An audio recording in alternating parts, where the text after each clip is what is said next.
रमन मलिक साहब सरनाल बीजेपी दे आगू हरियाणा बीजेपी तो सरनाल जुड़ रहे हैं। मलिक साहब बहुत बहुत स्वागत है आपका।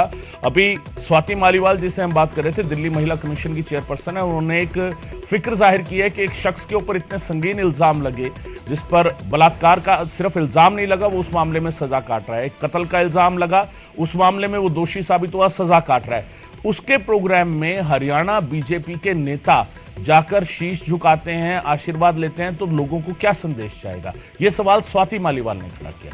मलिक साहब, स्वाति मालीवाल को सिर्फ न्यूज में रहने के लिए कुछ भी बोलने की आदत सी पड़ गई है। She is a media frenzy person.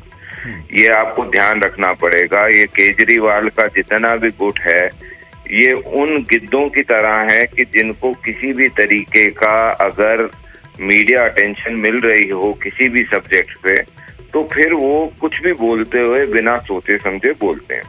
हमको ये ध्यान रखना चाहिए कि पैरोल जो राम रहीम को मिली हैं, वो पैरोल की जो शर्तें हैं, जो पैरोल की परिधि है, जो पैरोल का एक टर्म्स एंड कंडीशन है, उसके ऊपर हरियाणा और पंजाब हाई कोर्ट के अंदर एक केस पहले दायर करा गया था और उस केस के ऊपर माननीय हाई कोर्ट ने अपनी टिप्पणी दे दी है, अपना निर्णय दे दिया है।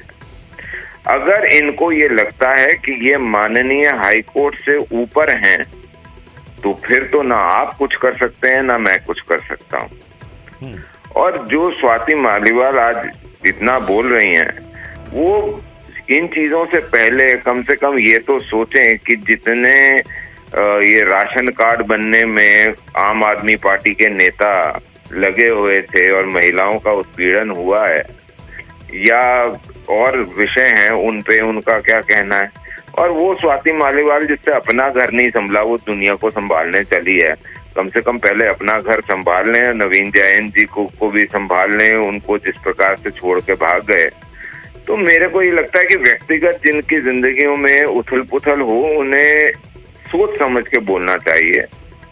और अगर पैरोल के टर्म्स उन्हें ये लगता है कि वो हाई कोर्ट से ऊपर हैं, तो फिर वो महिला आयोग की चेयरमैन है दिल्ली की, उनको सुप्रीम कोर्ट में चले जाना चाहिए। She should challenge the high court.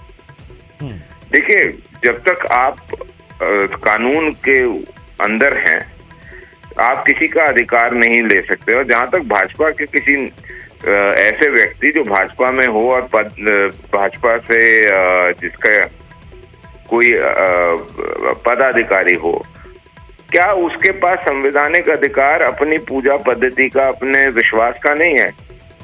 Religion, faith is a private matter. वो प्राइवेट कैपेसिटी में किसकी पूजा करते हैं, नहीं करते हैं, इससे पार्टी का कोई लेना देना नहीं है, ना ही किसी और व्यक्ति का लेना देना होना चाहिए। और अगर उन्हें इतना ही लग रहा है, मलिक साहब, तो मैं तो फिर से बोलता हूं कि अगर हिम्मत है तो हाई कोर्ट के डिसीजन को चैलेंज करते हुए सुप्रीम कोर्ट चले जाओ। मलिक साहब, एक सवाल है कि आपने कहा कि ठीक है, ये प्राइवेट मैटर है, पूजा पद्धति क्या है, किसे मानते हैं, किसकी पूजा करते हैं, लेकिन अगर कोई पब्लिक प्रोग्राम में और कोई पब्लिक फिगर, क्योंकि जब आप नेता बन जाते हैं तो आप एक पब्लिक फिगर बन जाते हैं, आप लोगों के लिए आइडल बन जाते हैं, बहुत से लोग आपको फॉलो करते हैं। जब आप पब्लिक फिगर बन गए और पब्लिक प्रोग्राम में जाकर आप ऐसे शख्स के कार्यक्रम में शामिल होते हैं, उन्हें शीश नवाते हैं जो खुद सजा याफ्ता है, तो उससे पब्लिक के लिए क्या मैसेज जाएगा? ये सवाल तो कहीं ना कहीं बनता है। देखिए, सवाल तो ये भी बनता है कि कल तक जो हिंदू देवी देवताओं को गाली देते थे, जो राम मंदिर पे बोलते थे कि मेरी नानी को मैंने बोला मंदिर बन गया अब तो जाओगी, तो उन्होंने बोला ऐसे मंदिर का क्या करना, वो कल आके बोलते हैं जी करेंसी के ऊपर आप लक्ष्मी जी, गणेश जी की प्रतिमा लगाइए।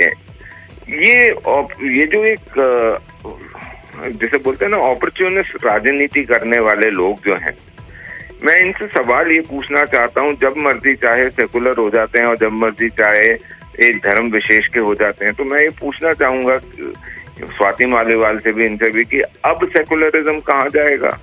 वो करेंसी जिसके ऊपर हिंदू देवी देवताओं का होगा, क्या हिंदुस्तान के 22 करोड़ मुसलमान उसके ऊपर नहीं सवाल उठाएंगे?